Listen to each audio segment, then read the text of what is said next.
Va ora in onda Zoom, il drive time in mezzo ai fatti, con Antonino Danna.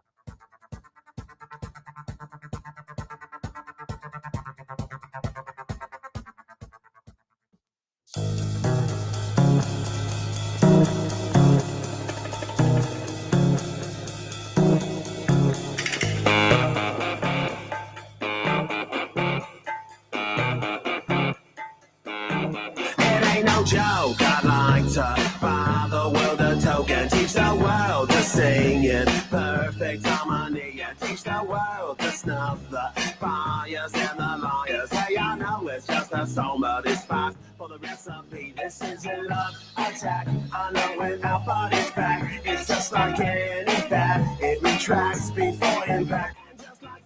It's a passion, total with it and hip. If you got the goods, they'll come and buy it just to stay in the click. So don't delay, act now, supplies are running out. Allow if you're still alive, 6 to 8 years to arrive. And if you follow the man, be out tomorrow. But if the author's shine, you might as well be walking on the sun.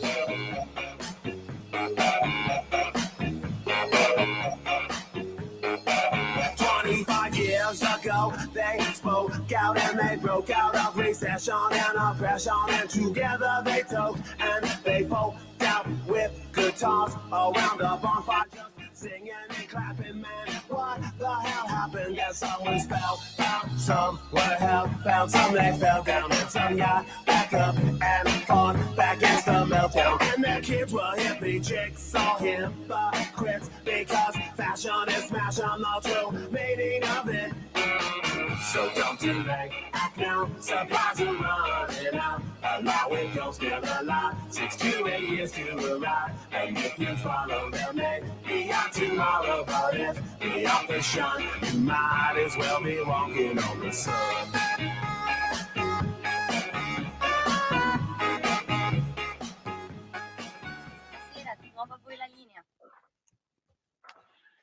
Oh, eccellente, cara Natalia, avete appena ascoltato niente poco di meno che gli Smash Mouth, Walking on the Sun 1997. Io ho avuto anche un momento in cui mi sono messo a pogare in stile anni 60, perché lo stile è molto anni 60 di questo meraviglioso pezzo. E io l'ho visto.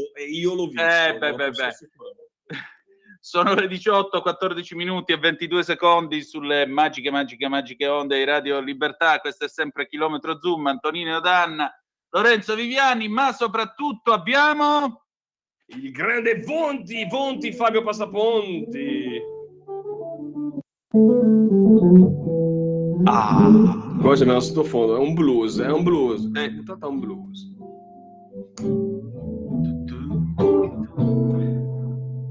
Faccio allora... un blues politico? Un blues politico, vai. Faccio un blues politico. Vai, improvvisa, vai.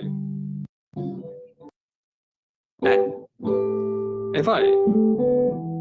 Ellis Lane ha detto che voleva incontrare la Meloni ad Atreyu, ma lei ha risposto: se vedo te, vedo voglio anche vedere con te.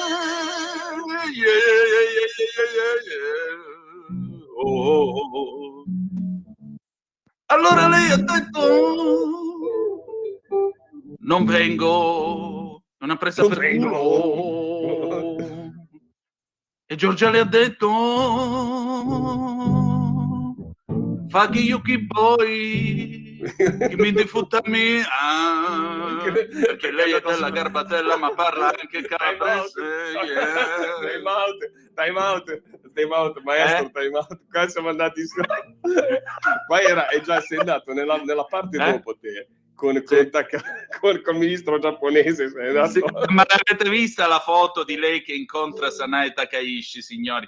Poi dice: facciamo i meme ad aria fritta, facciamo le imitazioni. Ma l'aneddoto è più divertente di aria fritta. Mi hai creato qualcosa che non riesco più a gestire, perché quando l'ho vista lì mi sono immaginato a te che dicevi che mi partivi col calabrese stretto. No, ma io quando ho visto lei... Mi hai rovinato. No, ma la foto è stupenda, perché c'è Giorgia Meloni che sgrana gli occhi e le apre le braccia, e c'è la Takaichi fotografata di spalle a braccia aperte. Quindi proprio pare veramente una scena calabrese, con lei che dice, con Giorgia che le dice "Ah, bella mia", e lei che gli apre le braccia e le dice "Cori mio che t'abbraccio", cioè cose di questo genere, capisci? Cuore mio che ti abbraccio. Cioè era proprio una scena così che io veramente... Comunque mi sembra che in collegamento ci sia il Premier che sta facendo le dichiarazioni sulle TV internazionali, e ci colleghiamo un attimo con il primo ministro giapponese, è in linea. Abbiamo avuto questa sera gradevole incontro con primo ministro d'Italia Giorgia Meloni. Noi molto soddisfatti di incontro, aver apprezzato cordialità italiana e soprattutto vicinanza Roma-Tokyo. Ma ho sapito, io avete inciso Giorgia, stringi ste quattro ossa. E io mi dissi, sì, che tu sei brava, Sanai, sei una brava tipa, sei proprio toga, usa. Sì, toga pure tu. E ti stringimmo se quattro ossa. Mi piace. Oddio, meraviglioso. Stringiamoci queste quattro ossa, è meraviglioso. Stringi le quattro ossa per dire diamoci la mano in dialetto, sì, ma no? stringi le quattro ossa è qualcosa, è arte, ma sai, dialettale. Cioè, È arte è proprio... dialettale. Ora spieghiamo ai ben pensanti, prima che Sì. veniamo criticati. Tanto io condanno e deploro, soprattutto non tanto la parte calabrese, ma la parte di te che canzoni così e fai questa macchietta del giapponese. Questo io naturalmente prendo le mie No, ma la distanze. mia non è una macchietta, cioè a me ha molto lo so, però fai il divertito. giapponese come fosse, non so, Allora, Tokai lo Fundo o Choupin o Tofuso sì, la moto, lo fai in sì, stile mezza così. Però botta, detto poi questo... che altro? No, allora, che... io detto questo spieghiamo perché. Io Bravo. quando si è insediata Sanae Takaichi ho scritto un ritratto della premier giapponese per Italia Oggi.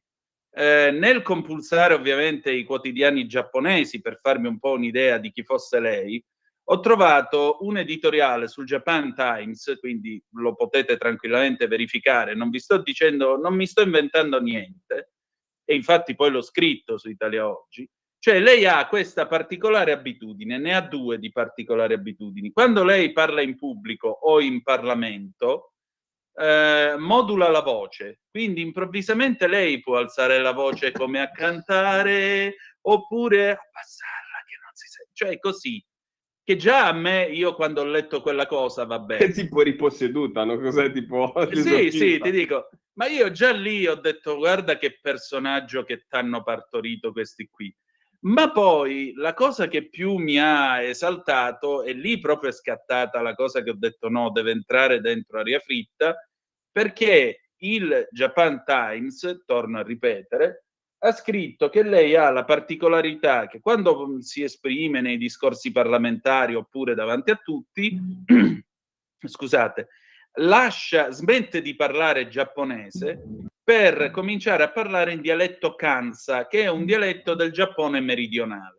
Cioè è come se lei, parlando in italiano, all'improvviso passasse al calabrese estremo. Ecco da dove nasce meraviglia. Quindi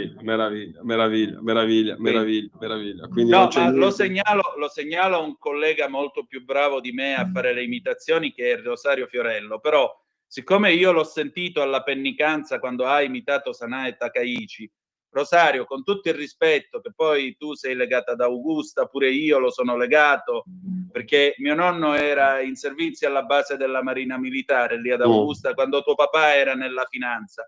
Per cui, Rosario, voglio dire, se vuoi vengo io e la faccio io, Sanae Takaichi, da te. Questo hai gettato il guanto della sfida. Sì, perché scusa, ma a sto punto se la dobbiamo fare la facciamo per bene proprio sulla base dell'editoriale di Japan Times. Che diamine. Lo dichiaro pubblicamente. Times, però a proposito di editoriali, io ti invito, perché abbiamo delle notizie abbastanza succulente che mi puoi fare anche, dato che qua siamo comunque sempre sulla base musicale, di fare un po' di rassegna stampa, un po'... Sì, ne abbiamo una un po' particolare che arriva dal Gazzettino del 27 novembre 2025.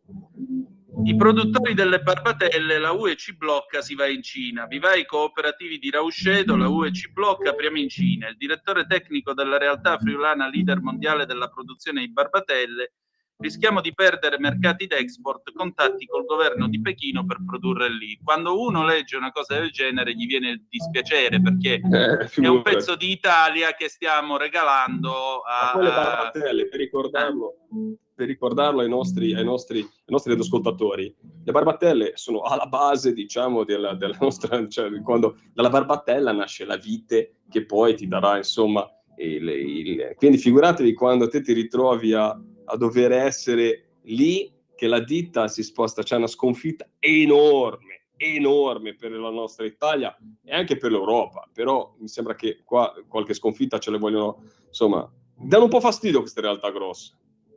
Sì, ma aggiungerei anche un'altra cosa.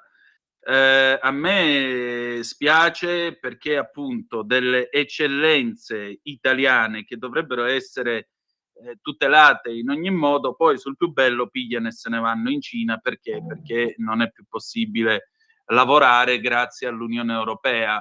Al che qui veramente verrebbe da mettersi a gridare davvero in dialetto come nelle gag della Takaichi nei confronti dell'Unione Europea e riempirli di insulti per quello che fanno, perché quando un'azienda che ha 92 anni di storia, quindi rispettata, rispettabile, per bene, pensate, leader mondiale nella produzione di barbatelle, con oltre 100 milioni di innesti ed esportazioni in 39 paesi del mondo, ok? Quindi non è che stiamo parlando di 4 scappati di casa che avevano un pezzo di terreno in Friuli, Venezia Giulia e l'hanno usato. Stiamo parlando di una qualità e stiamo parlando di una storia che dovrebbe essere messa, mo ci vuole, trattata con i guanti gialli.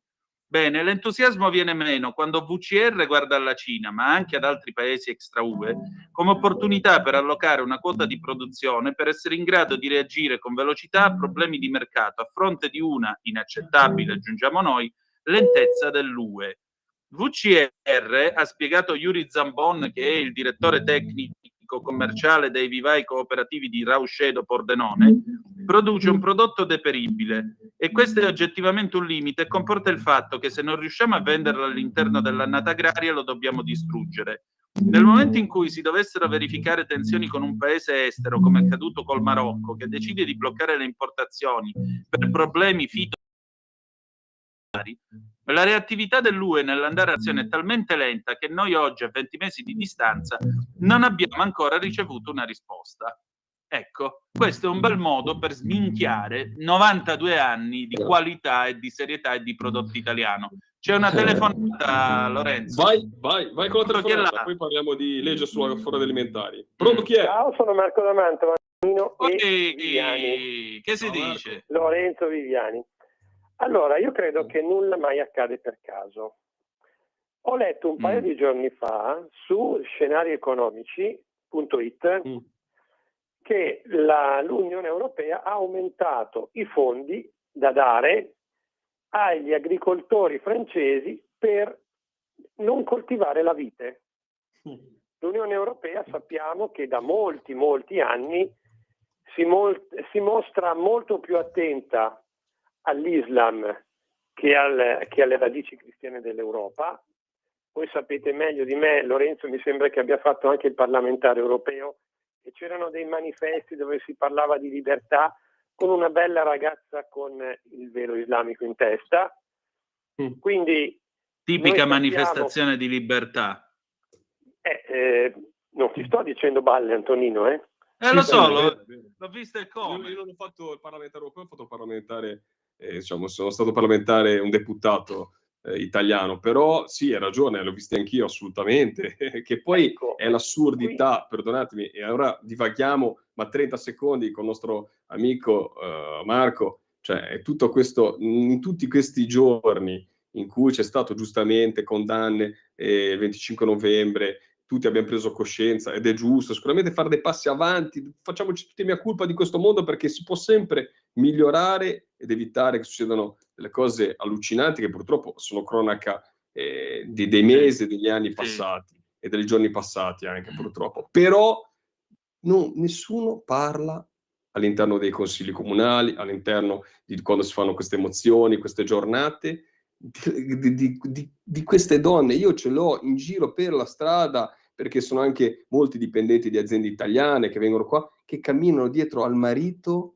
bardate dal cime ai piedi. Ma io, ragazzi, è il buon senso. Marco, tu naturalmente non ti voglio scatenare, ma è il buon senso. Io mi dico, ma come facciamo a ignorare, come possiamo pensare di andare avanti sui diritti civili, sulla la donna, tutte le cose che diciamo, belle cose, mielose molte volte, sicuramente Lorenzo, fantastiche, ma poi andiamo indietro di 1000 anni e accettiamo nel multiculturalismo, che purtroppo, qua lascio una parola poi all'intellettuale di turno che è Antonino, poi mi taccio, che il multiculturalismo ha fallito, perché non può essere acritico. Il multiculturalismo deve pensare che ci sono culture che hanno fatto dei passi, sono andate avanti, e delle culture che sono indietro di 1000 anni, e io non posso accettarle nel mio paese, o comunque sia, devono fare dei passi davanti per essere accettate.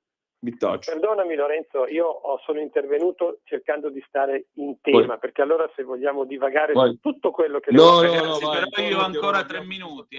Vai Marco, vai. Io la faccio breve. Allora, visto che si parlava di barbatelle, di vite, sì, di vai vino, con la barbatella. No, noi sappiamo che l'Unione Europea ha cercato di introdurre anche il falso vino, no? Per agevolare la produzione di questa bevanda, per me non è una bevanda, però loro la chiamano bevanda perché non hanno la cultura nel nord Europa, in modo che possa essere realizzata anche in Scandinavia, in luoghi lontanissimi dall'Italia o dal Mediterraneo, mentre la vite è puramente una pianta di queste latitudini. Quindi noi sappiamo che tutto questo succede, poi chiudo, almeno io credo che succeda proprio per fare in modo che piano piano anche il vino venga a scomparire, perché l'Islam non ammette la produzione del vino e l'utilizzo del vino considerato impuro. Dopo, se vogliamo parlare di tutto quello che l'Europa fa contro le nostre radici, contro il cristianesimo e contro il popolo originario europeo, se ne può parlare. Comunque, visto che state parlando di agricoltura e affini, io sono rimasto su questo tema. Comunque vi ringrazio. Sì, no, ma ho capito bene. Ciao Marco, no, ma il discorso, Antonino, io sai che su questa cosa ho il tasto dolente, ma perché io sono di quelli che mi piace il dialogo, mi piace parlare anche con le culture diverse. Amo parlare con persone che la pensano diversamente da me. Ho questa perversione, che forse però è la cosa che ti fa migliorare nella vita. Però è inaccettabile accettare tutto in maniera critica, soprattutto quando hai dei momenti sui diritti civili, sulle persone, dove noi stiamo facendo dei passi avanti. Magari tanti non sono d'accordo, ma io penso che siamo sempre passi avanti, nel rispetto, in tutte le cose che possiamo... Però poi, porca miseria, hai questi lati oscuri che bypassi, e quindi mi sono un po' scatenato, perdonami Marco, però no, io sul tema delle barbattelle, secondo me, guardate, io la deriva sulle religioni la considero, ma poi c'è sempre il palanche. Io penso invece che più sia un tema che c'è qualcuno che deve vendere e delle fette di mercato che devono essere occupate. Magari ha ragione il nostro radioascoltatore Marco, e che ha sempre una parola intelligente da quando chiama in radio, però ti dico che secondo me è più un tema economico quello che entra, e quindi sono battaglie economiche, perché guardate, ideologia e tutto quello poi vanno a finire sempre, e che c'è sempre poi le palanche di mezzo. Quando c'è una multinazionale c'è un grande gruppo, c'è un gruppo di interessi, e si schiaccia come un rullo compressore ideologia, religioni e tutto un po'. Non so se la pensi come me, Antonino. Ma guarda, il dio denaro supera qualunque divisione di genere, sesso, religione. Figurati, i denari fanno venire la vista agli orbi, dicono in Sicilia, fanno pure cambiare religione agli atei, non ti preoccupare. Va bene. 18:30 minuti, il mio tempo è scaduto, mi declino, me ne vado, ma vi saluto con un blusaccio. Vai con l'assolo di blues. E ce ne... Questo qua è un pezzo di Zappa, Stinkfoot. Piede puzzolente di Zappa, vi lascio col piede puzzolente di Frank Zappa, no, con lo stivale puzzolente, te lo ricordi? L'avevamo messo anche in radio. Me lo ricordo, sì. In the dark. Vai, iniziamo così. Ciao a tutti, prossima settimana 17:30 con Chilometro Zero. Chilometro Zoom. Ho sbagliato anche il titolo. Ciao a tutti. Noi andiamo in pausa e poi qui Parlamento con Rossano Sasso, a tra poco. Stai ascoltando Radio Libertà, la tua voce libera, senza filtri né censure, la tua radio.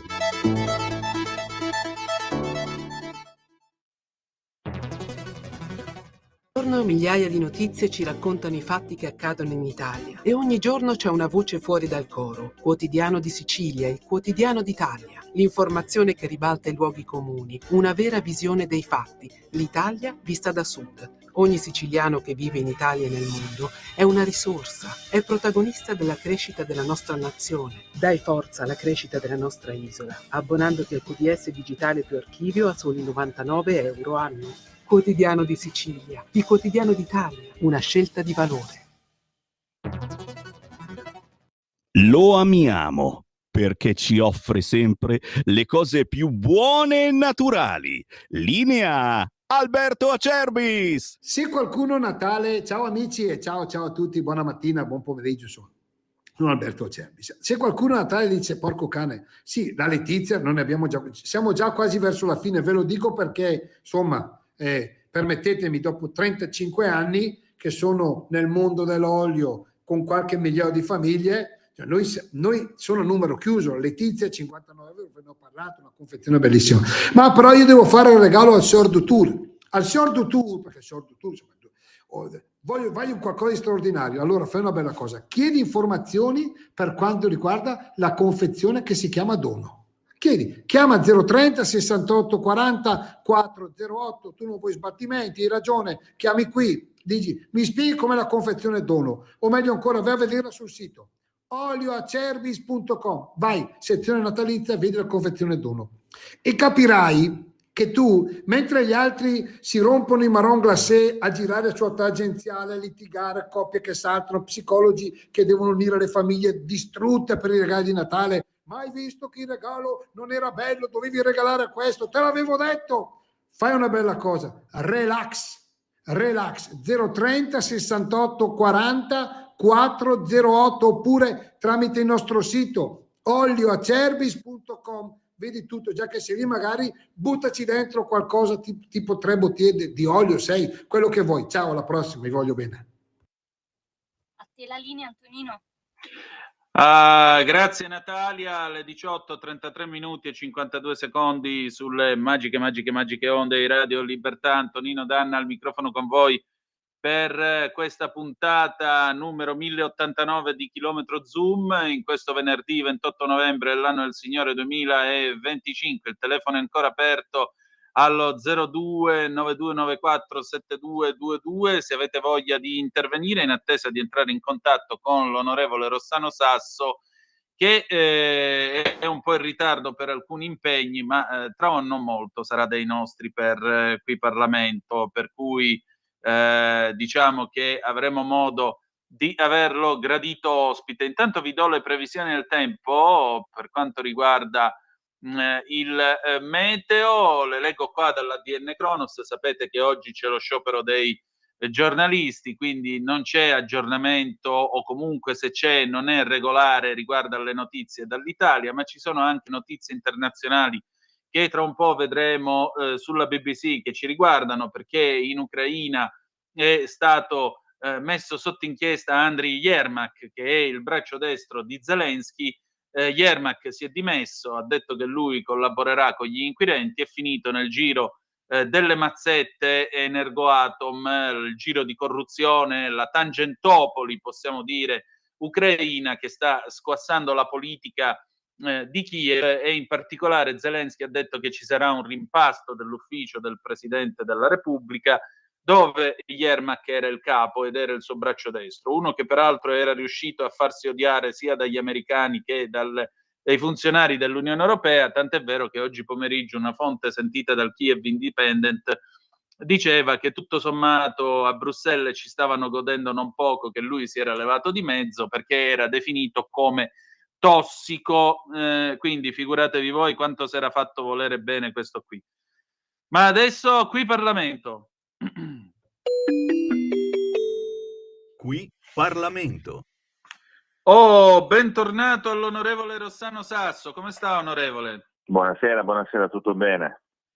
Benissimo. Allora, l'istruzione parentale, tra l'altro tema molto caldo in questi giorni, perché entra anche nell'ambito della polemica su quella famiglia con i figli cresciuti nel bosco, che il tribunale ha mandato in una casa famiglia. Ecco, l'istruzione parentale, che cosa prevede questa proposta, onorevole?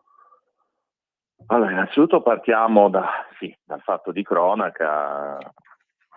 Io sinceramente non condivido lo stile di vita di questi due hippie inglesi, uno australiano l'altro, però liberi di vivere loro come vogliono, come credono, e sinceramente avrei contato fino a 3, però prima di togliere 3 bambini di 6 e di 8 anni ad una famiglia che è colpevole di essere diversa, è colpevole di essere un po' bizzarra pure, se vogliamo, perché nel 2025 vivere in maniera assolutamente green è un po', come dire, difficile.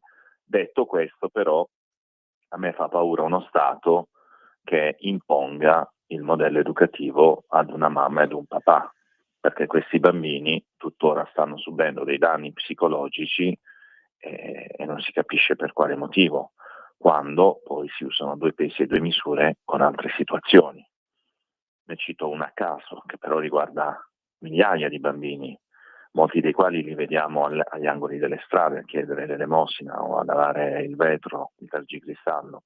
Sono bambini che crescono, loro sì, nella sporcizia, nel fango, tra i topi, tra i rifiuti, loro sì, che vengono maltrattati, vengono picchiati se non portano i soldi al boss, rom, nomade. Parlo dei bambini che sono nei campi nomadi, che vengono educati a rubare, vengono educati a delinquere. E lì difficilmente, sì, può essere capitato qualche volta, ma di fronte a centinaia, migliaia di casi non vedo la potestà genitoriale che vola via, come nel caso dei genitori della famiglia del Bosco. Quindi, ancora una volta, la magistratura, in questo caso minorile, usa 2 pesi e 2 misure. Chissà, forse perché andare a toccare i bimbi dei campi nomadi non è politicamente corretto, forse perché a sinistra rispettano un certo tipo di cultura, quantunque si possa definire cultura, quella che vediamo nei campi rom. Detto questo, l'istruzione parentale è un diritto, è una norma che già esiste, è già prevista dal nostro ordinamento e ci sono oggi 16.000 bambini che ne fanno uso, perché in Italia esiste l'obbligo di istruzione, non l'obbligo scolastico. È una particolare forma di istruzione dove la famiglia autonomamente, con il supporto di docenti privati, è tenuta comunque all'osservanza di alcune regole, tipo quella di essere sottoposto ad una verifica da privatista, così si diceva un tempo, e se non lo passa allora le cose non vanno bene. Ma non vuol dire non istruire i figli. Io ricordo come l'articolo 30 della Costituzione assegna alla famiglia il primato educativo dei propri figli, l'obbligo di istruire, di accrescere, di non far mancare nulla, nei limiti delle proprie possibilità ovviamente, alla prole dei propri figli. E quindi o con la scuola pubblica, e viva la scuola pubblica, le mie figlie frequentano una scuola pubblica, o con la scuola paritaria, e viva la scuola paritaria, che rientra nel sistema pubblico dell'istruzione, grazie ad un ministro che si chiamava Luigi Berlinguer, che fece questa legge nel lontano 2000, quando appunto era ministro, anche se la sinistra non va tanto d'accordo con le scuole paritarie, e viva il diritto all'istruzione parentale, perché rientra anche esso nel nostro panorama dell'istruzione. È un fenomeno che si è sviluppato soprattutto dopo il Covid, laddove i genitori costretti a decidere se inoculare un vaccino, di cui ancora oggi si discute, ad un figlio di 6 o 7 anni, o tenerselo a casa, evidentemente in molti si sono trovati bene, perché da essere 5.000 adesso sono 16.000 i bambini che fanno appunto ricorso all'istruzione parentale. La Lega, non per impostazione ideologica, ma perché rispettiamo il dettato costituzionale, crede nella libertà di scelta educativa, di queste 16.000 famiglie, e a breve presenterà una proposta di legge che va a rafforzare l'istruzione parentale.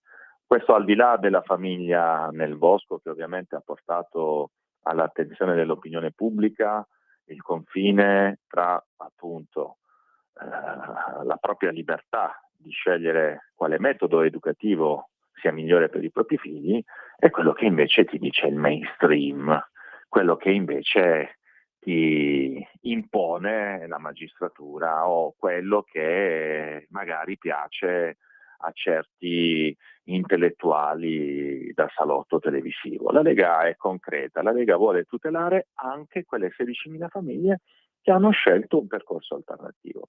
Poi lasciami fare una considerazione. Prego. Sono anni che ci rompe le scatole l'Unione Europea, il mainstream, la sinistra col green, con i Friday for Future, con l'ecologismo estremo.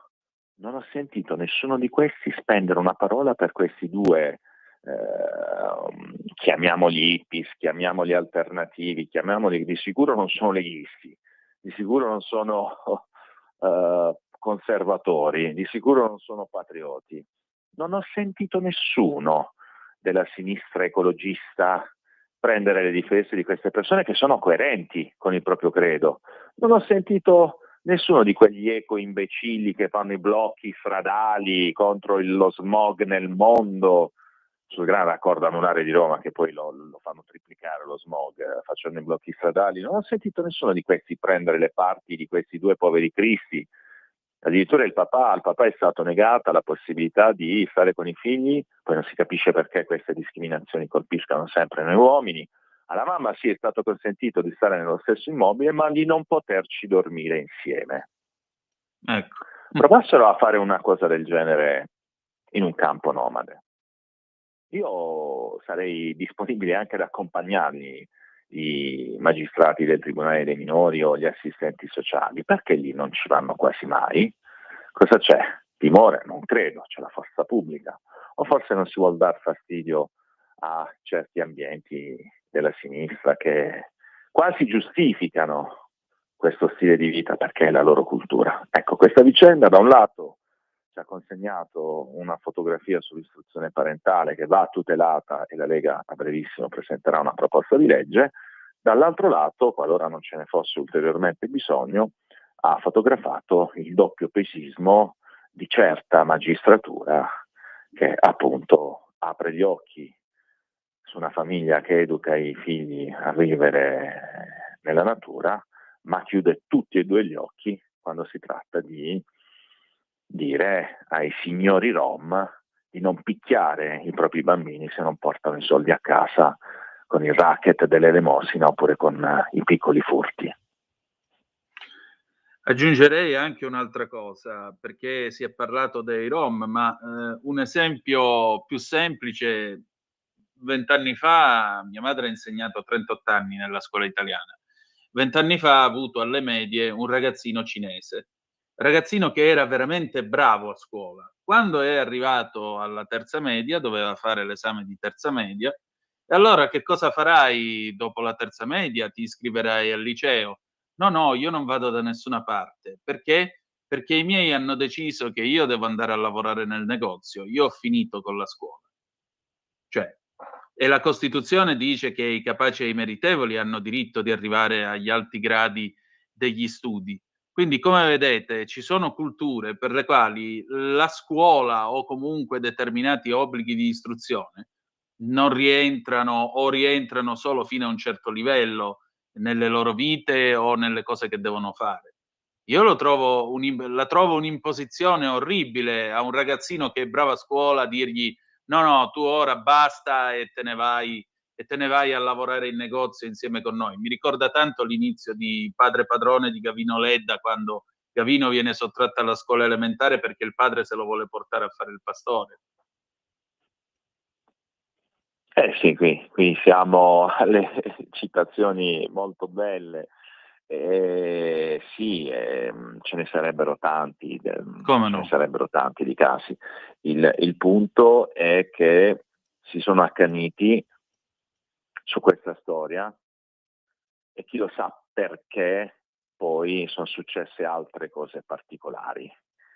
Ma su questo mi fermo, tipo la rinuncia all'incarico dell'avvocato, tipo le ingerenze esterne, tipo settori che si muovono, ex magistrati, perché evidentemente la situazione forse è sfuggita di mano e qualcuno ha temuto che il centrodestra e la Lega potesse amplificare la distorsione che emerge da questo dato, e poiché qualcuno teme che forse gli italiani andranno a votare in primavera in massa per dare alla magistratura un segnale forte che è sì un potere dello Stato, ma che non può sovrastare l'altro potere, che è quello legislativo, che è quello rappresentato dalla politica, da noi politici, che siamo i rappresentanti del popolo, perché non è che vinciamo un concorso per fare i deputati o i senatori, Certo. noi veniamo eletti, e grazie alla Lega, grazie a Matteo Salvini e grazie a quel poco che riusciamo a fare di buono ogni giorno per il nostro territorio. Quindi forse qualcuno ha avuto timore che questo ennesimo caso potesse, come dire, offuscare quella che per me è una buona stella, che è quella dei magistrati, perché la stragrande maggioranza dei magistrati, dei giudici, fa il proprio lavoro onestamente. Poi c'è qualcuno che un tempo si chiamava la via giudiziaria al socialismo. L'altra bella notizia, parlando di magistratura, e poi vi devo salutare, è quella che riguarda il nostro segretario Matteo Salvini, che l'11 dicembre sarà costretto ancora una volta a recarsi in un'aula di tribunale, questa volta a Roma in Cassazione, per rispondere ancora del reato di difesa dei confini nazionali, che ovviamente non è un reato, ma secondo alcuni lo sarebbe. Però la bella notizia è che altri giudici hanno detto, in estrema sintesi, che Matteo Salvini è innocente. E io non vedo l'ora che arrivi quel giorno che si potrà chiudere definitivamente questa bruttissima pagina della giurisprudenza italiana, e non vedo l'ora poi di andare a dire in faccia ai miei colleghi, ex alleati di governo e quindi complici del presunto reato di difesa dei confini del reato, che se vogliono batterci devono prendere un voto in più nelle urne e non riusciranno a fare fuori il nostro segretario con una sentenza ingiusta. Però incrociamo le dita e confidiamo, come dire, nel diritto, confidiamo nella giustizia con la G maiuscola, confidiamo nell'avvocato Bongiorno e confidiamo anche nel gran cuore di Matteo Salvini. Benissimo, grazie ancora onorevole, al Grazie a piacere voi, di buona sentirci serata. presto. Di nuovo, buonasera.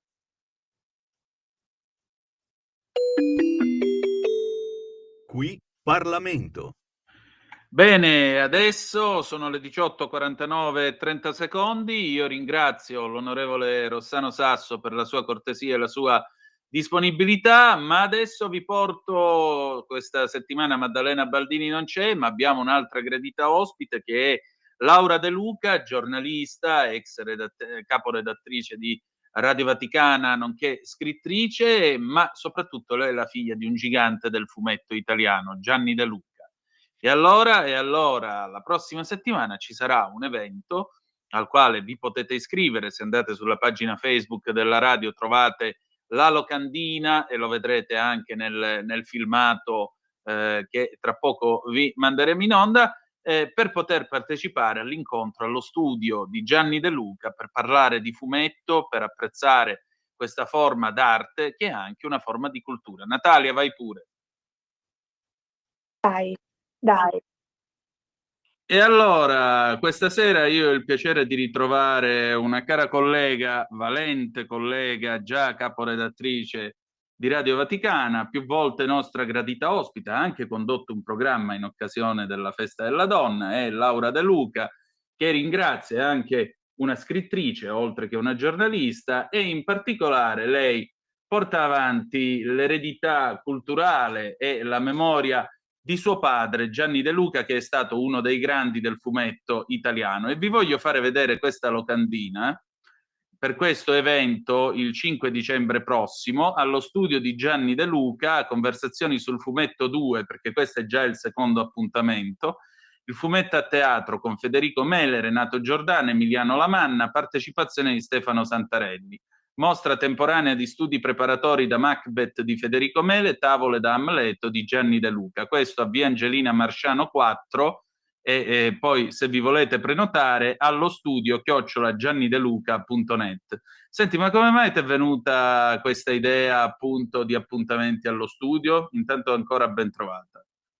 Grazie. Allora, allo studio, perché il patrimonio di mio padre è rigoglioso, il patrimonio delle opere, delle sue tavole originali e soprattutto è rigogliosa la lezione, il patrimonio così artistico che ha lasciato. E mi sembrava giusto incontrarci allo studio, fisicamente allo studio di mio padre, che è rimasto più o meno intatto, che adesso sta allo studio della nipote di Gianni De Luca, l'architetto Alberta Piselli, mia figlia. Ehm, e di metterci, diciamo, lo studio di Luca, sia allo studio appunto della sua arte, delle sue opere, sia trovarci fisicamente appunto allo studio, nel luogo dove sono nati tanti suoi capolavori. Però l'intento non è affatto celebrativo, cioè non vuole essere soltanto un discorso di rivalutazione, di ricerca, di studio sull'opera di mio padre, ma un confronto, speriamo proficuo, quantomeno provocatorio, tra la sua eredità, tra la sua opera, il suo modo di intendere il fumetto e il fumetto di oggi. L'intento sotterraneo è quello di rilanciare il fumetto come una vera e propria forma d'arte. In Italia siamo ancora un po' indietro da questo punto di vista, è ancora un terreno per appassionati, per addetti ai lavori, per fanzinari, per ragazzini. Invece l'intento, in linea con quanto pensava mio padre, è fare del racconto per immagini in generale una autentica, autonoma forma d'arte, forma espressiva. Ci sono tanti organismi, tanti enti che in Italia si stanno adoperando per questo. Vogliamo cercare di incrementare. Ecco, appunto, non è roba da giornaletti, diciamo così. Questo scopo. Ecco, il fumetto non è roba da giornaletti, insomma. Non solo, non perché la diffusione sui giornaletti di una volta, perché oggi ormai sono diffusi soprattutto per altri canali, internet, ma anche in libreria, non perché questa diffusione popolare sia da rifiutare, da rigettare, al contrario, ma perché proprio attraverso la diffusione popolare si può puntare a una forma d'arte, un po' quello che succedeva a partire dal Medioevo, quando, che ne so, la catechesi da parte della Chiesa avveniva attraverso gli artisti che affrescavano appunto le pareti dei templi, delle basiliche, eccetera. Era un modo per diffondere a livello popolare la dottrina della Chiesa, che però è diventata un'autentica e autonoma forma d'arte. Infatti. Ecco, in particolare avete cominciato, se non sbaglio, a ottobre. Sì, l'intento è di fare degli incontri periodici, per stare appunto il più possibile una massa sempre più ampia di persone a questo discorso, a questa importanza appunto del racconto per immagini. L'intento è avere degli incontri periodici, almeno bimestrali, appunto ottobre, dicembre, speriamo febbraio.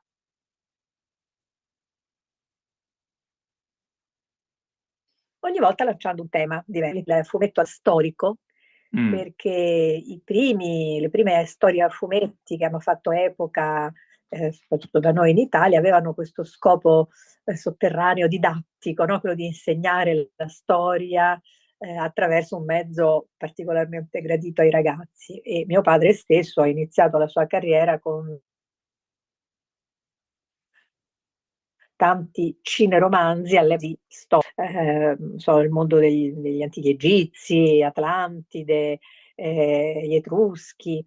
E quindi è stato un focus su questo e ha partecipato Emiliano Mammucari, che è un artista, diciamo romano, anche se vive ai Castelli. Ha fatto un grande successo con il ciclo delle crociate. La sua serie si intitola Nero, è per Bonelli Editore. Che E quindi bello. abbiamo messo a confronto questo stile contemporaneo appunto di Emiliano Mammucari con le antiche tavole di mio padre dedicate alla Sfinge Nera, appunto una storia ambientata nell'antico Egitto. E da lì insomma sono sorte tante osservazioni, tanti spunti. E ora invece si parla di Amleto.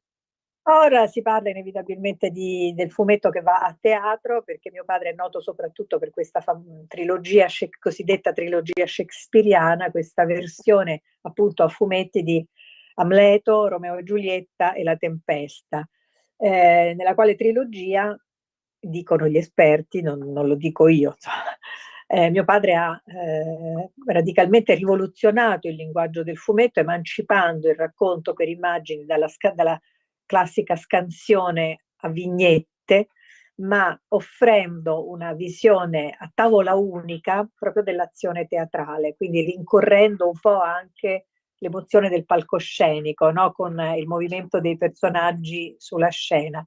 Un'impostazione che ha fatto scuola a tanti autori di oggi, non soltanto italiani, ma anche d'oltreoceano, insomma, riconoscono in lui un maestro di questo e di essersi ispirati, insomma, a questo suo stile.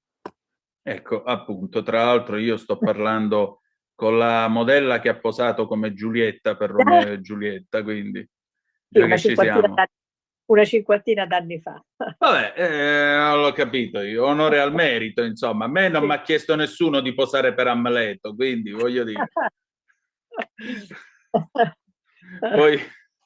Poi io francamente non so quale personaggio shakespeariano potrei essere, non lo Prospero, il mago Prospero, quello che Ecco. alla fine seppellisce i suoi libri e spezza la bacchetta e termina l'incantesimo della sua arte e si rivolge alla vita vera. Meraviglioso, roba tipo Gabber quando diceva io se fossi Dio mi ritirerei in campagna come ho fatto io. È un sogno che coltivo da tempo. Senti, ma che risposte hai avuto da questi incontri? Che clima c'è quando si va allo studio di Gianni De Luca? Allo studio di Gianni De Luca il primo incontro è stato solo il primo incontro, navighiamo un po' a vista, vediamo che cosa succede insomma in queste occasioni. Ovviamente c'è stato un grandissimo entusiasmo perché hanno partecipato tutti gli amici postumi di Gianni De Luca e del fumetto in genere, cioè quel mondo di appassionati, di specialisti, di critici, di artisti che non potevano che essere entusiasti anche semplicemente nell'addentrarsi proprio nello studio, nella sua bottega, quindi in mezzo ai suoi libri, in mezzo alle sue carte, alle sue riproduzioni. Sul suo tavolo da disegno è rimasta l'ultima tavola incompiuta purtroppo, perché la morte lo ha colto quando stava compiendo un suo ultimo lavoro, guarda caso a tema storico, e quindi grande entusiasmo di trovarsi comunque a contatto quasi un'emozione feticistica per questi artisti di oggi che spesso alla matita e agli inchiostri preferiscono, lo sappiamo, il disegno digitale. Naturalmente non va tolto nulla a questo altro tipo di espressione, però certamente per questi giovani è un'esperienza, una curiosità, ecco, un'esperienza alternativa vedere come si lavorava una volta, insomma, una trentina d'anni fa, fino a una trentina d'anni fa. Sì, ma comunque per un autore che ha trasformato appunto il fumetto con questo movimento cinematografico, perché la bellezza delle tavole di Gianni De Luca è proprio in questo fatto. Io ve la faccio rivedere, ora io zoom qui sulla locandina, guardate, e vi faccio vedere questo dettaglio, questo particolare. Eccolo qua. C'è il protagonista che sta camminando, meditando i suoi passi e Gianni De Luca lo mostra proprio nel suo movimento e nel suo ragionare, nel suo parlare, nel suo predicare. Qui siamo oltre il fumetto, siamo anche oltre un'altra cosa che c'era a quei tempi e che ora non esiste più, che è il fotoromanzo. Qui è una specie di cinema a passo uno che viene fatto però sulla carta. Allora tu mi dici come si lavorava 30 anni fa. Io sono pronto a sostenere che tuo padre molto probabilmente fosse ancora tra noi, sarebbe abbastanza provetto tra computer, Paintbrush, tutte le applicazioni per disegnare digitalmente, lavorerebbe 4 volte di più di quanto lavorava allora. Sì, sicuramente si lascerebbe affascinare da questi nuovi sistemi, anche in questo caso ne scoprirebbe l'uso alternativo, l'uso il più creativo possibile. Quella tavola che hai mostrato adesso, accanto alla tavola di Federico Mele che ha illustrato Macbeth e che parteciperà appunto all'incontro il prossimo 5 dicembre, quella tavola di mio padre era il famoso essere non essere, no? Il personaggio che si muoveva, come hai detto te, a passo cinematograficamente a passo uno, era Amleto che rigira su se stesso, sempre nell'elucubrare, no? la famosa domanda. Ed è una delle tavole più celebrate e più citate proprio perché rappresenta al meglio questo inserimento del movimento. Ecco, la dinamica dentro la tavola a fumetto era una sua particolare ossessione, direi quasi, no? Come rendere il disegno il meno possibile statico, come il renderlo più simile possibile, proprio a una sequenza cinematografica, hai detto bene. Tra l'altro lui aveva una cura per il dettaglio, per il particolare, che si riconosce da particolari che per qualcuno possono essere insignificanti, ma ti danno l'entità del personaggio. Gianni De Luca è stato l'autore, per esempio, del Commissario Spada, questo commissario degli anni 70, che era la versione non violenta del poliziottesco all'italiana con Maurizio Merli, che andava forte nei cinema di allora. Io mentre parlo c'è qui il DVD del Trucido dello Sbirro che sta cominciando ad esaltarsi con Thomas Millian. Però voglio dire, il commissario Spada, io ho visto per esempio una tavola dove c'è un inseguimento e c'è l'alfetta della polizia. Per dire la precisione, Gianni De Luca ha fatto sul montante di dietro precise tutte le barrette dello sfogo dell'aria viziata dall'abitacolo della macchina, che è una griglia cromata che sta proprio sulla parte di dietro dell'alfetta, e l'ha fatta precisa, uguale. Cioè una precisione veramente fotografica dei dettagli, una cura e una passione, e questo lo diciamo soprattutto con enorme disprezzo verso chi considera il fumetto qualcosa per bambini. Dimmi. Sì, assolutamente, c'era una precisione maniacale nel documentarsi, abbiamo visto circolare per casa infinite fotografie sulle automobili appunto della polizia o dei carabinieri, anche sulle armi, a volte si serviva di armi giocattolo o di manualistica. Teniamo conto che all'epoca appunto non c'era internet, quindi tutta la documentazione era fatta su carta, era fatta appunto su pubblicazioni, libri e quant'altro. Il discorso del fumetto per bambini, interessante, grazie per questo spunto. Come molte opere d'arte riferite ad altri linguaggi, il capolavoro, come si definisce il capolavoro? Nella possibilità di essere letto a più livelli. Di essere compreso dai bambini a un certo livello, dagli adulti a un livello ulteriore. In ognuna delle storie, delle versioni disegnate, delle storie di Gianni De Luca c'era questa attenzione a mandare messaggi diversificati, che fossero comprensibili a livelli diversi dal numero più ampio possibile di osservatori, di lettori. E quindi anche registri diversi coesistono nelle sue storie. Hai citato il commissario Spada, che era un poliziesco anni 70 che nulla ha a che vedere con i poliziotteschi, appunto. il fatto che in questo onore al merito allo sceneggiatore, al soggettista Gianluigi Gonano, che è un giornalista, all'epoca era un giovane giornalista attratto dai temi delicati del momento, no? Il terrorismo, lo spiritismo, la droga, il commercio di armi, temi importanti che poteva essere difficile, no? Trattare su un giornalino per bambini, per di più su un giornalino cattolico. Appunto, mica pestava la gente sostenendo che i commissari di ferro, appunto come Merli, potessero andare oltre la legge per applicare la legge. Era un difensore del bene che si muoveva nella legalità.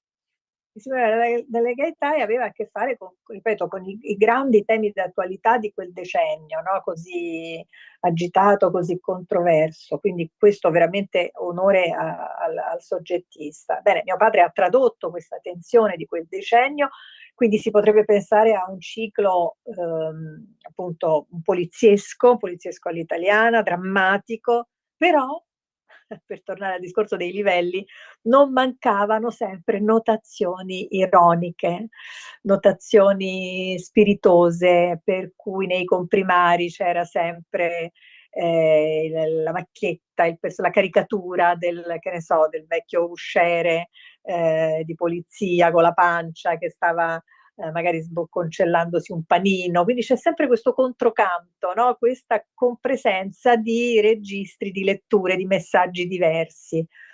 E questa era un'altra secondo me, delle grandezze, insomma, o quantomeno della variegatezza della sua sensibilità artistica.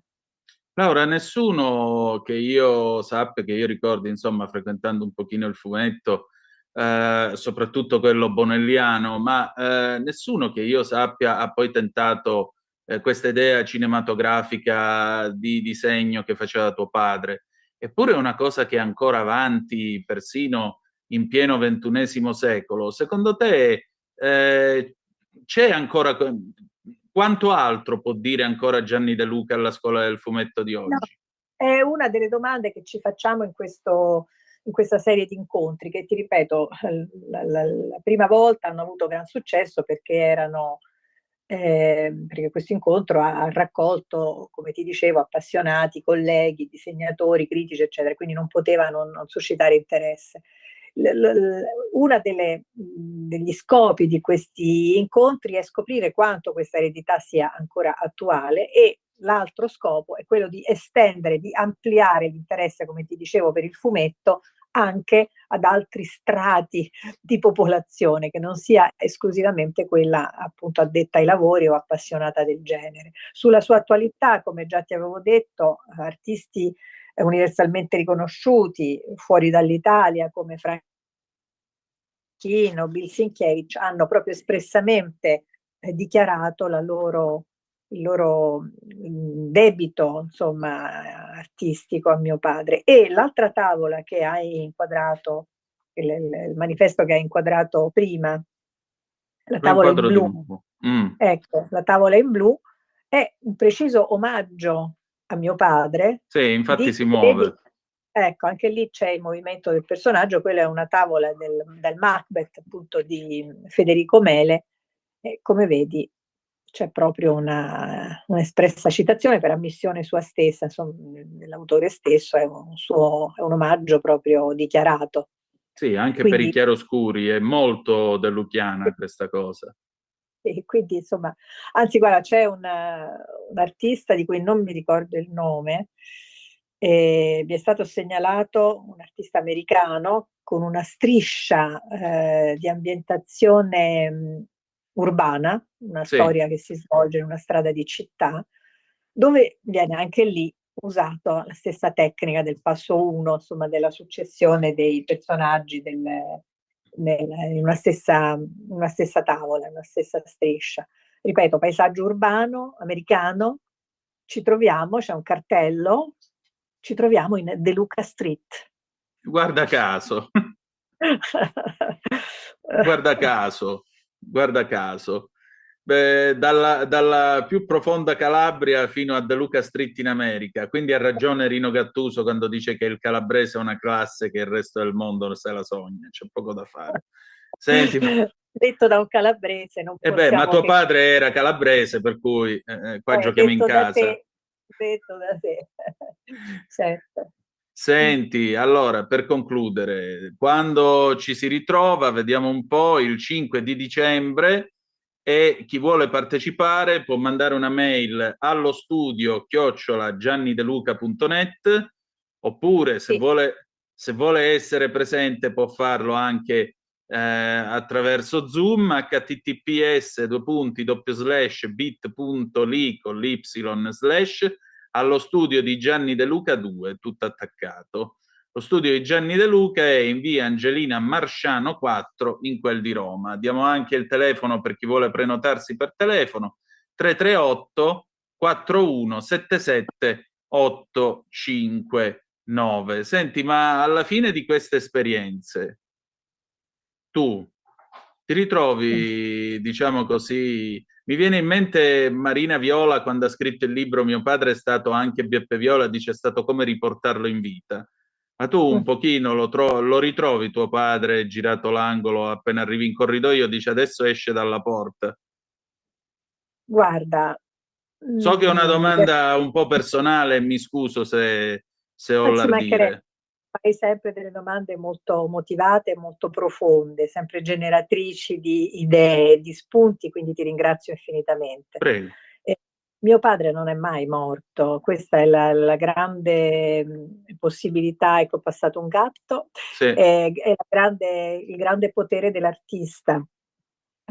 L'artista non muore mai, rimane così, rimane saldamente, diffusamente presente nelle sue opere. Io posso confrontare la morte, no, dei miei 2 genitori.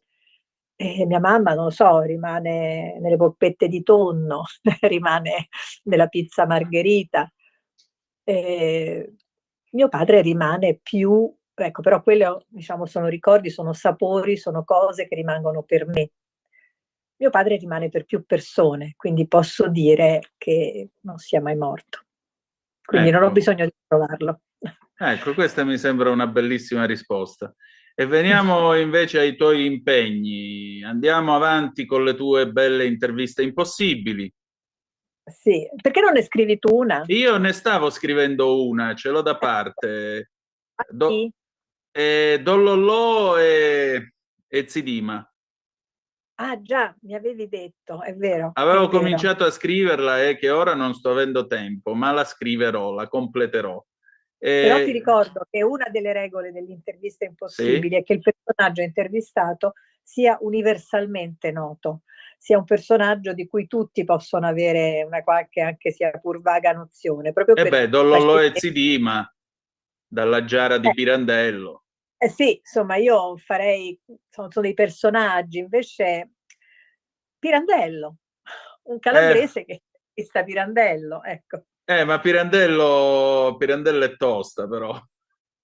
Immagino. Pirandello è tosta, però sì, è una figura estremamente affascinante per tutta la teoria delle maschere. Anche qua torniamo in fondo a discutere di cose che un po' si attagliano pure col fumetto. Pure il fumetto è una maschera. Alla fine uno vive tante vite quanti sono i personaggi che racconta. E accanto a questo io naturalmente mi aspetto un qualche altro libro. Da me? Sì, da te. Stai avendo qualche ispirazione per scrivere un altro libro? Ma i libri ormai sono oggetti desueti. No, non moriranno mai perché il profumo della carta, perché la manualità, perché il feticismo, tutto quello che ti pare. Però il libro, io penso che dobbiamo esplorare nuovi percorsi, insomma, nuove strade. Comunque sì, sono uscite delle cose. Il prossimo è inevitabile, poi alla fine confrontarsi. Il prossimo sarà la raccolta di tutte le interviste impossibili che sono state fatte, almeno finora, da autori diversi lì al Teatro Romano Tordinona, dove appunto mettiamo in scena queste conversazioni e dove prima o poi andrà in scena o Zidima o Pirandello a firma di Antonino Danna. Va bene? La capa mia sotto i piedi vostri, se vuole li può anche muovere, per citare gente più capace di me, che faceva teatro prima che fare cinema e tutto il resto. Va bene, allora grazie e al piacere di ritrovarci presto. Grazie Antonino, grazie tante. Stai ascoltando Radio Libertà, la tua voce libera, senza filtri né censure, la tua radio.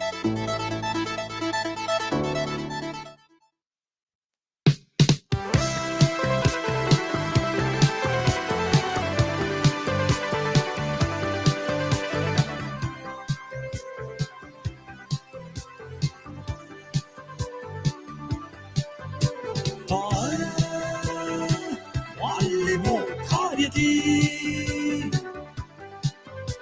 كان جبل في جبل السلام عليكم عليكم على ناس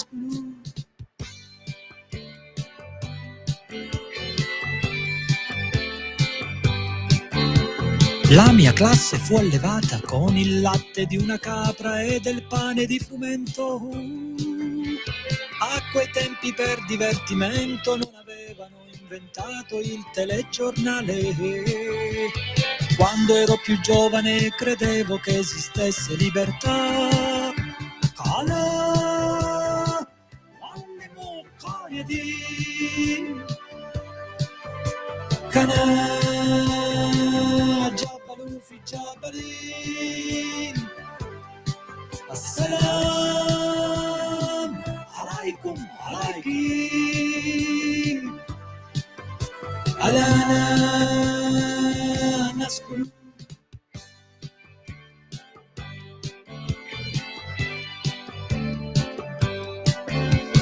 Da bambini si giocava sulle spiagge con degli aquiloni a gara sotto il sole.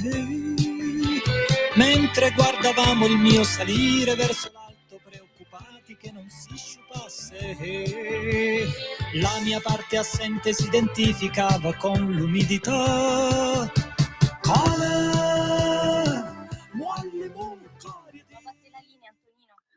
Grazie come sempre a te, cara Natalia, alle 19, 17 minuti e 43 secondi sulle magiche onde di Radio Libertà. Antonino Danna al microfono con voi per questa puntata numero 1089 di Chilometro Zoom di oggi, venerdì 28 novembre dell'anno del Signore 2025. Noi concludiamo la nostra trasmissione con lo spazio di Ale Musella, che oggi pomeriggio mi ha raccontato un po' di vita in quel di Dubai, mescolata insieme all'arte. Ecco perché abbiamo aperto questo spazio con Franco Battiato e la sua Arabian Song dall'album Patriots del 1980.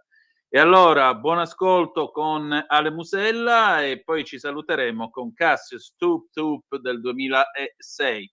Domani alle 8 il grandissimo Pier Vittorio Scimia con la rassegna stampa, alle 9:40 trattabili, ancora una volta il garage dell'Alfista, io, Alex Cereda e Giovanna Scaglione. Grazie per essere stati con noi e ricordate che the best is yet to come, il meglio deve ancora venire.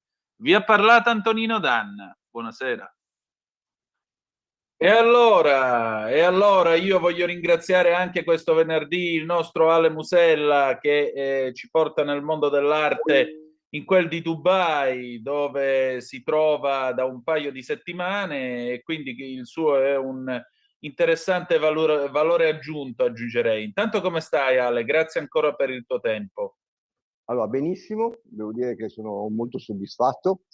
Poi questa è la seconda tranche, nel senso che, come sai, sono stato 10 giorni, 12 giorni prima, 10 giorni in Italia, adesso rientro il 21 di dicembre, per poi dopo tornare qua il 6 gennaio, perché definitivamente partiamo con Star Home Gallery a gennaio. Per cui quello che sto facendo adesso è, per chi ama la pesca, pasturando, che significa che si stanno creando i contatti, che si sta creando la rete tra costruttori, interior designer, galleristi, collezionisti, per cui insomma, e poi come sai il 5 di dicembre presentiamo ufficialmente le opere di Lorenzo Marini qui a Dubai.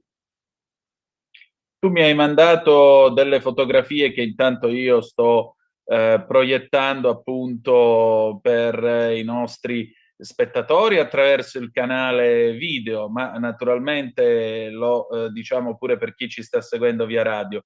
Ecco, la prima foto che voglio descrivere, c'è questo bellissimo tappeto persiano alle vostre spalle e tu sei insieme a un signore con una bellissima coppola di velluto arancione, una sorta di come potremmo definirlo, di cardigan istoriato e una curiosa barbetta davvero interessante. Se riuscissi a crescermela me la farei uguale. Chi è quest'artista? È un artista? Allora, Chi Lui è un interior designer turco, si chiama Efe, col quale abbiamo proprio stretto una collaborazione oggi. Eravamo all'interno di uno showroom di tappeti antichi e moderni, anche questo di un proprietario di un titolare turco, col quale anche lui, Ahmed si chiama, inizieremo una collaborazione, per cui praticamente Italia-Turchia si sta unendo. Per cui lui è un ottimo cesellatore anche, per cui fa delle cose molto belle in bronzo, bespoke, per cui tutto quanto su misura. E il tappeto che abbiamo dietro, per esempio, è un tappeto da $800.000. Che meraviglia. Un attimo nel range. E questo dove è stato prodotto, questo tappeto? In Turchia. La maggior parte dei tappeti viene comunque prodotto in Turchia, anche perché hanno una grossissima tradizione di tappeti per annodare. Fanno un po' la guerra con l'India per quanto riguarda la capacità e la storia, ma anche con la Persia. Comunque Turchia. Meraviglioso, veramente. Perché come dire, nel modo, nel linguaggio comune, nell'idea comune è che in fondo il tappeto debba essere per forza persiano. Scoprire che la Turchia sia invece una concorrente molto agguerrita della Persia e dell'India, effettivamente è una piacevole sorpresa anche per me. Senti, e qua invece ti vediamo con un'opera astratta appesa al muro, ma tu hai tra le mani una statua, sembra una specie di bassotto, ricorda un po' Snoopy.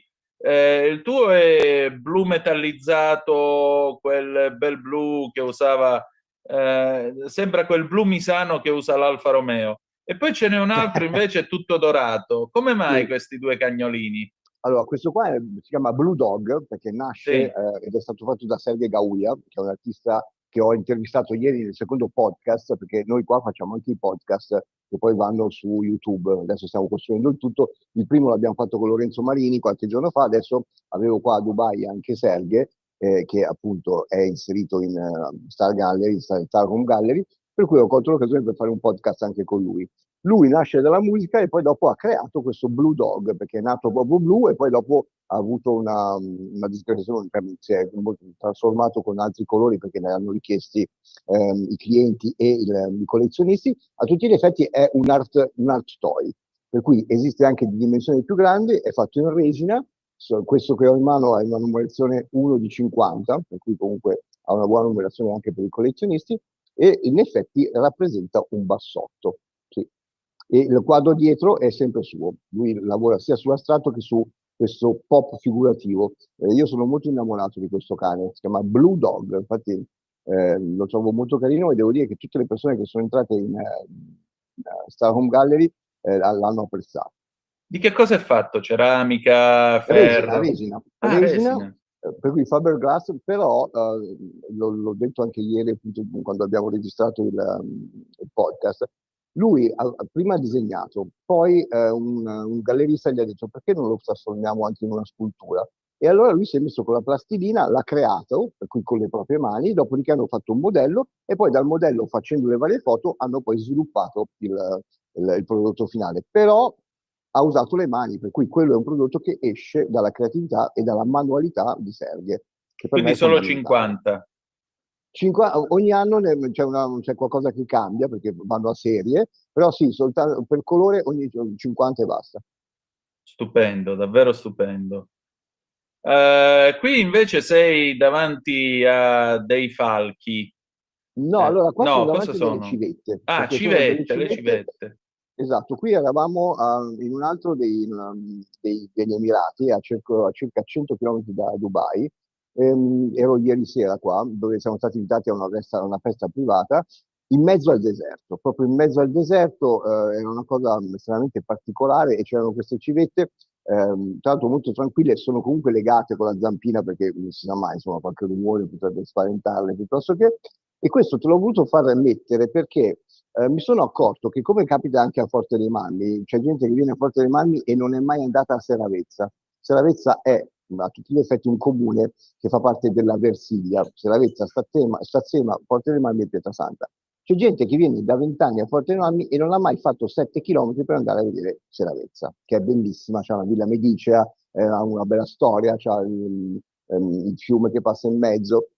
questo per dirti che qua a Dubai tutti parlano infatti se fai vedere delle altre scene ci sono i locali, ci sono i locali di 5 stelle, però nel momento in cui si parla del vero Emirato, per cui dei 7 Emirati, nessuno o quasi nessuno ha avuto voglia di farsi questi 100 km per andare in mezzo al deserto e vivere una festa. Questo è un locale, però molto tipico, dove c'erano soltanto locali, non c'era neanche uno straniero a parte noi, che però questo è il vero sapore di raccontare dove sei, perché Dubai potrebbe essere uguale a New York, potrebbe essere uguale a Los Angeles, uguale a Milano, per cui che senso ha stare in un posto che è a 6.000 km di distanza da casa e vivere come se tu fossi a Milano? Sì, Cioè, quello che io dico alle persone e anche agli artisti, quando entrate nel mood del luogo dove siete, capite la cultura. Questo non significa che poi voi dobbiate cambiare la creatività che avete, assolutamente no. Però potreste prendere ispirazione e poi comunque il sapere, la piacevolezza di conoscere cose nuove dovrebbe sempre essere al primo posto per un artista. Per cui lo dico per gli artisti, invece per poi tutta quella masnada di persone che vivono a Dubai e si fanno i super selfie nei posti bellissimi, a questa gente, figurati, ho fatto vedere una foto del genere a una persona che mi ha detto: ah sì, mi è capitato anche a me di andare in un posto così, ma è troppo turistico. Troppo Non sapeva turistico. dove fossi, ero a 100 km, non c'era nessuno, probabilmente l'avranno portato a 10 km da Dubai, l'avranno inchiappettato perché gli avranno chiesto 400 euro a testa per avere il cammello a fianco. Cioè, capisci? Abbiamo anche questo tipo di persona che pensa di conoscere Dubai, anzi, magari Dubai la conosce, pensa di conoscere gli Emirati e non si è mai mosso da Dubai. Che meraviglia, andiamo proprio bene. Ecco, qui tu sei con questo artista Sì. che immagino sia appunto l'autore del Bassotto. Sì, Sergio, sì. Quindi qua stavate probabilmente registrando il vostro video podcast, anche qui. Sì, allora questo qua è il backstage ovviamente, no? Sì. Poi dopo vedete il prodotto finito. Home Gallery nasce proprio anche come studio, ok? Nel senso che qui lavoriamo in modo tale da poter promuovere gli artisti, non si vende niente qua, per cui non è un aspetto commerciale, qui si promuove, si racconta l'arte e si prendono contatti, ok? Che poi vengono gestiti in maniera separata. I contatti sono appunto i giornalisti, ok, ma i collezionisti, i galleristi, perché noi collaboriamo con i galleristi, perché Home Gallery è una porta, è un portale che poi dopo ti permette di andare a dialogare con altre realtà, come l'Interior Efe, il turco con cui ho firmato l'accordo oggi, come i costruttori, per cui tutto questo mondo è un mondo che viene invitato in Home Gallery. Home Gallery per cui diventa, tra l'altro il 5 appunto il venerdì 5 presentiamo ufficialmente le opere di Lorenzo Marini, però io abitualmente invito le persone in casa, perché qua è dove vivo anch'io. Per cui il podcast abbiamo deciso di farlo in casa perché lo spazio è giusto, perché poi dopo viene ritagliato. È molto più, come si dice, è proprio come se fosse un set, però la gente si sente a casa, anche gli artisti si sentono bene e le persone che invito a cena o ordiniamo fuori da mangiare, e ti assicuro che a differenza di quello che si possa pensare, si mangia molto bene anche col quello che si chiama Deliveroo, piuttosto che, e per cui ti portano delle cose che sono buonissime, o se in caso si va al ristorante non è un problema, o se no cucino io. Per cui capisci che questo tipo di situazione un po' all'italiana è completamente diversa qua, perché qua sono tutti andare, spendiamo, facciamo, guanagana. Ragazzi, partiamo dalle basi, e cioè dal rapporto interpersonale. Il rapporto interpersonale lo crei in un ambiente family, un ambiente dove ti senti a tuo agio, non con il cameriere o con la musica o con la bella ragazza che ti fa vedere le gambe, capito? Certo, cioè viverlo esattamente come se tu vivessi nella tua città in Italia, se no come fai a dire che questo posto, diciamo, è casa tua? O no? Certo, ma infatti è questo. Dimmi. No, vai avanti, infatti è questo? Allora io di giorno, per esempio, adesso stiamo facendo questo Zoom, stiamo registrando, no? Per cui perché è più facile. Però la mattina mi alzo, lavoro alzo alle 7, quindi un'oretta e mezza al computer, dopodiché mi tengo mezz'ora per me, perché se riesco ad andare in piscina ce l'abbiamo qua comunque nel palazzo, ce la faccio, piuttosto che io, se no di solito lo faccio anche alle 9 di sera, che ti dico che è splendido, perché non c'è nessuno, ti fai proprio un tuffo rigenerante e poi torni, per cui 10 minuti, per cui non è che uno stia lì a fare la bella vita, però ti fa bene anche all'anima. Dopodiché, se devo uscire perché ho degli incontri la sera va bene, ma se no io mi metto o a girare i podcast con il mio team, perché ho un team qua che lavora con me, o se no mi metto al computer. E al computer dopo le 9 di sera normalmente non mi rompe le balle nessuno, perché tutti gli altri sono in giro a fare Wanagana e io invece riesco a lavorare senza avermi dedicato tutta la giornata agli incontri che devo fare. Senti, ma c'è il culto del lavoro un po' come a Milano? No. Come no? E allora come funziona, scusa? No, adesso non volevo dire, allora, però c'è, perché comunque qua gli orari, soprattutto se tu hai una situazione all'interno di una mall, e quindi un centro commerciale, devi rispettare gli orari, per cui lavorano anche fino alle 11:30 di sera, capito? Per cui, per carità di Dio, nessuno dice no. Bisogna vedere come lavori, perché se il tuo lavoro si limita a stare dietro una scrivania, aspettare che la gente entri, puoi fare quello che vuoi, ti annoi, perché comunque, l'ho detto tante volte, se sei passivo nell'aspettare che la gente arrivi, ti annoi. Per cui se lo dici in termini di tempistiche, sì. Poi se ti muovi, Dubai è stata costruita a livello urbanisticamente parlando molto male. Per cui c'è questa via che è Zaid Road, tra l'altro dove abito io, di fronte al museo del futuro, che è quell'anello bellissimo, non so se te l'avevo fatto vedere.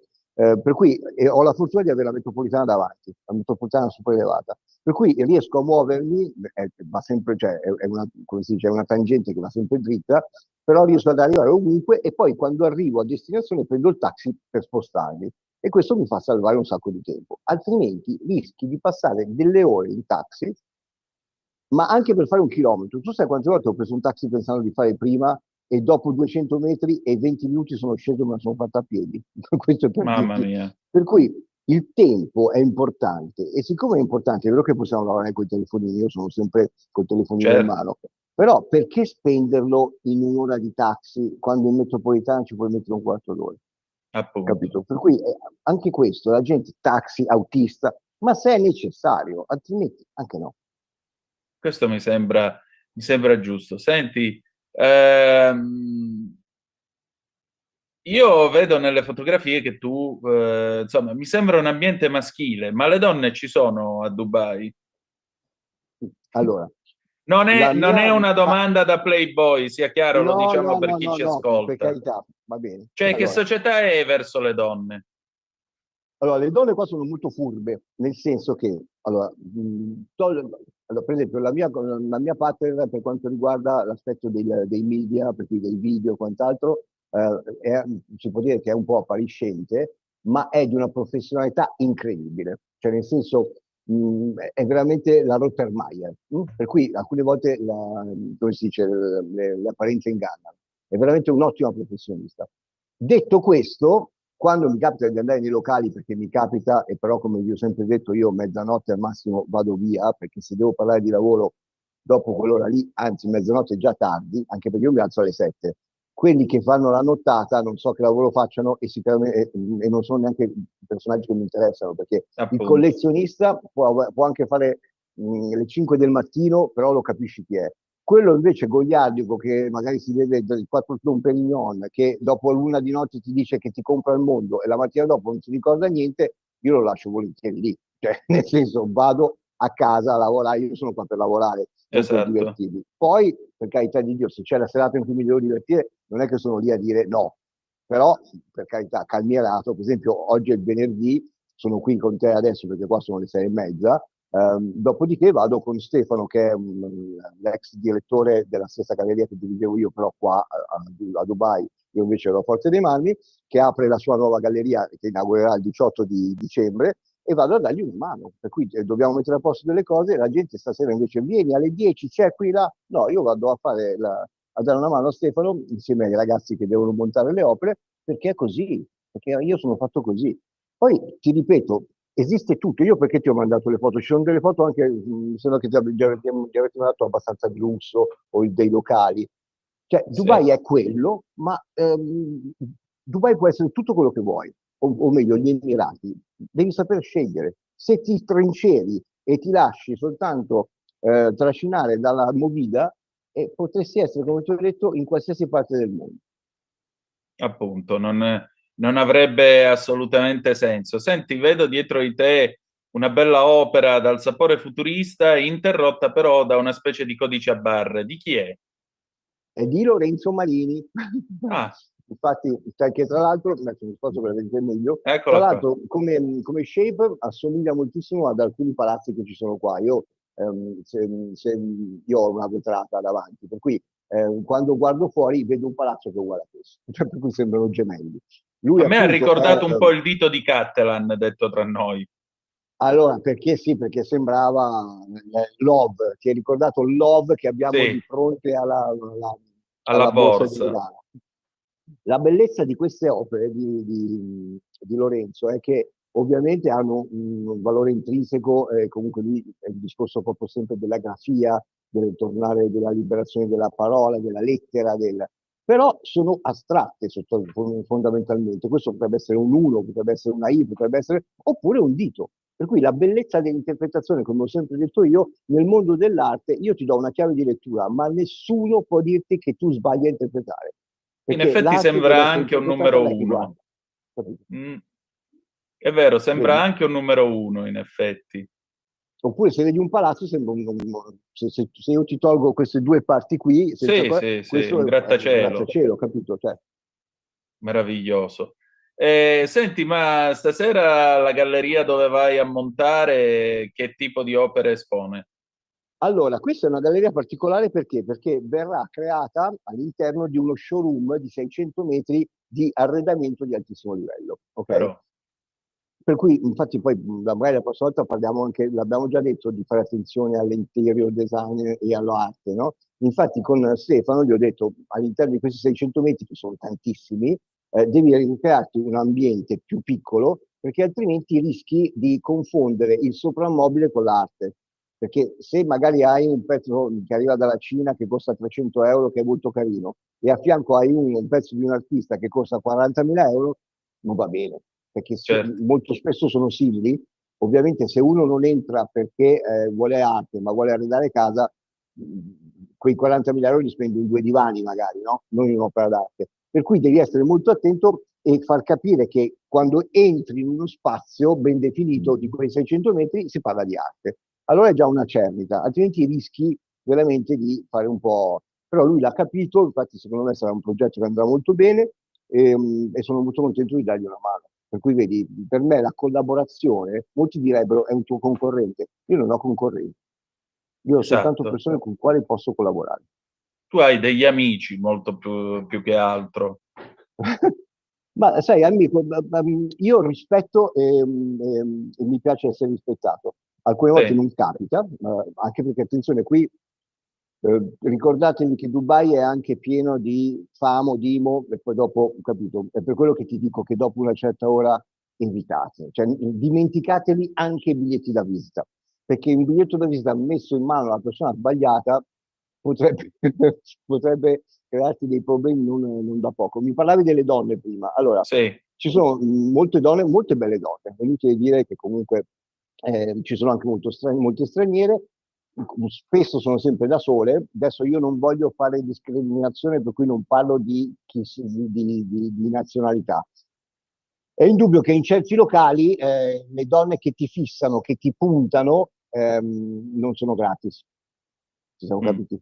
sì, Per cui, poi, detto questo, ci sono anche tantissime donne appariscenti che sono professioniste, bravissime, eccezionali nel loro lavoro, per cui, e comunque le capisci al volo, cioè nel senso che in una serata capisci dopo, vabbè, io forse ho un po' di esperienza dopo il mio passato personale, però in linea di massima capisci con chi ti puoi approcciare in maniera tranquilla e di dialogo e con chi invece dopo 10 minuti di parlare di soldi. Poi ci ecco, sono anche i buontemponi che per carità di Dio fanno finta di niente e se ne accorgono alla fine della serata, capito?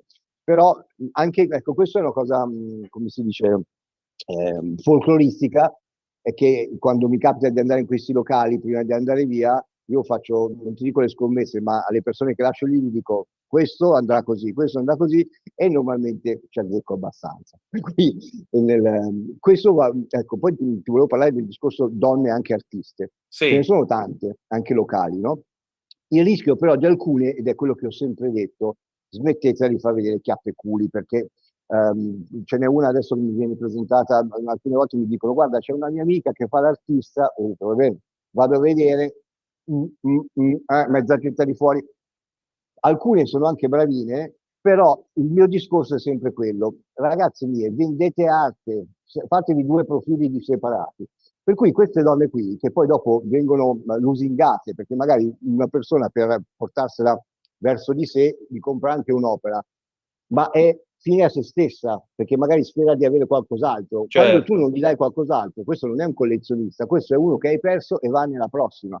Per cui dovete capire anche, soprattutto qua, che magari c'è una buona potenzialità economica, che chi si avvicina, a parte che dovreste avere la capacità di capire chi capisce arte e chi ti compra un'opera perché la capisce e gli piace, o chi lo fa perché ha una buona disponibilità e vuole comprare la tua attenzione, ok?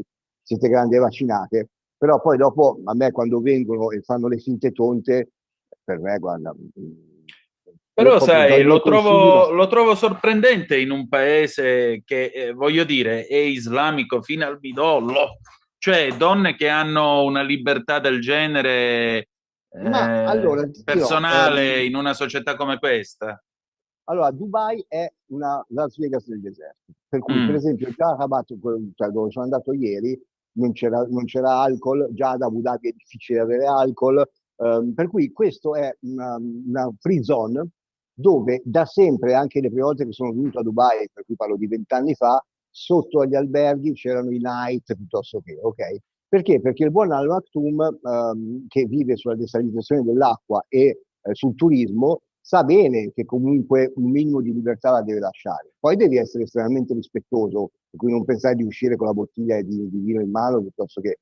Per esempio, ci sono dei locali dove con l'abito tradizionale arabo bianco non puoi entrare, perché è una mancanza di rispetto nei confronti della cultura, per cui loro stessi, se vogliono entrare in certi locali notturni, non possono usare la loro casacca tradizionale. Okay? Certo. Per cui è molto aperta, perché comunque l'80% delle persone che vivono a Dubai non è degli Emirati, questo per farti capire. Se già ti sposti, per esempio ieri a 100 km, veramente non c'era, si vede forse dalle fotografie, eravamo in mezzo al deserto, ma non c'era un europeo, capito? Per cui cambia. Sharjah, che è l'emirato subito dopo a Dubai, ha la sua biennale della scultura, però sono tutti locali, cioè artisti locali, e anche lì l'alcol non si può bere. Per cui Dubai è veramente una cosa diversa. Io perché ho scelto di venire qui? Perché io qui riesco a interagire con le persone che sono un po' più tranquille, libere, per cui anche quello che viene da Qatar, da Abu Dhabi, per cui è più facile dialogare con loro, e laddove sono interessati sono loro che mi invitano nel loro paese. Però io questa cosa che sto facendo qua in Qatar non potrei farla, perché è molto più chiuso, come anche ad Abu Dhabi, come anche negli altri Emirati. Per cui comunque Dubai come punto di partenza, se hai le idee ben chiare, va benissimo. Senti, per concludere, programmi per la prossima settimana? Allora, sarà di preparazione per questa, che è la prima inaugurazione, la prima presentazione, perché poi non è proprio inaugurazione, la prima presentazione delle opere di appunto Lorenzo Marini. Per cui bisognerà concordare la comunicazione, il catering, tutte queste cose qua, e poi ogni giorno comunque mi alzo e ho degli appuntamenti diversi come quello di oggi, Certo. perché come ti ho detto fino a fine anno io devo chiudere il discorso aprendo e costruendo una rete. Per cui sono molto soddisfatto di quello che sta succedendo, e devo dire che l'italiano, la creatività italiana, il modus operandi italiano, nel momento in cui ti poni e vuoi lavorare, ha ancora un suo plus qua. Poi per carità ci sono quelli che vai a champagne e poi non si sa cosa fanno la mattina dopo, però ognuno poi con i propri soldi o con come li guadagna sono affari loro, non è una cosa Esattamente. Io certo sono qua per lavorare, non per divertirmi. Per carità, ogni tanto posto che sono in piscina e la gente chissà perché si rifà solo alla foto che ha visto della piscina, senza considerare che per 14 ore mi sono fatto un culo così. Appunto. Allora Ale, io ti voglio ringraziare come sempre, ci ritroviamo settimana prossima. Ok, perfetto. Buon lavoro. Grazie. Salam. Ciao. Alaikum salam. Ciao. After all the work we see, I got my hands full of machine.